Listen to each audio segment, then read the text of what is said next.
What did you like better, Jedi or The Empire Strikes Back? Empire. Blasphemy.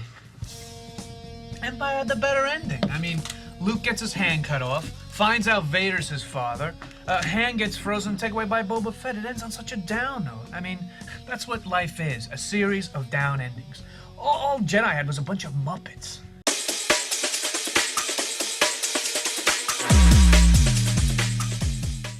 Hey folks, welcome to another episode of Display and Speak. Today we're going to display some Clerks comic books and then speak about them. A little background. Clerks was a movie from 1994. It was a project paid for and created by Kevin Smith, who was also a big comic book fan. So when the movie ended, before making his next movie, he got into some comic books. A few of the comic books that he made were actually really fun. Here's one of my favorites. This is Clerks, the comic book. The story in this takes place shortly after the events of the film. This is Randall, and that's Dante, and they're in all three Clerks movies. In this book, I believe the plot is a couple of the guys, recurring minor characters from the film, Steve Dave and someone else, were selling some overly priced toys, and so Randall wants to corner the market, buy a bunch of these toys, and sell them at a discounted rate to steal their business, something like that. Anyway, the artwork is pretty fun. I believe it's black and white on the inside.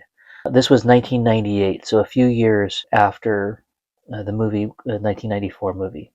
Then there was a Christmas special, which I don't have, but I have this one. Clerks, the Lost Scene. Now this comic book, if you've watched the movie Clerks, there's a scene where Dante and Randall go to a funeral, and it shows them going to the funeral, and it shows them leaving the funeral abruptly. This comic book explains why.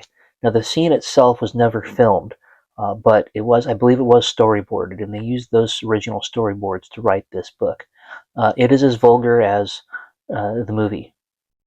But a fairly good read if you want to fill in that little blank spot that could have been filmed, should have been filmed.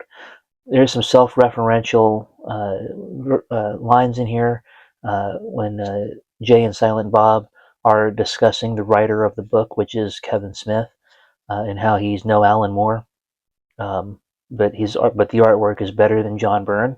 Anyway, I thought that was funny. A couple of weeks ago, we got this little gem. This was hilarious. This takes place following the events of Clerks 3. They need a new employee at the Quick Stop, and Archie gets the job. And then they go to a Josie and the Pussycats concert. It's pretty good. I really had a good chuckle. Thanks for nerding out with me. If you enjoyed this show, please remember to like and subscribe and share, because, hey, there's always room for one more nerd.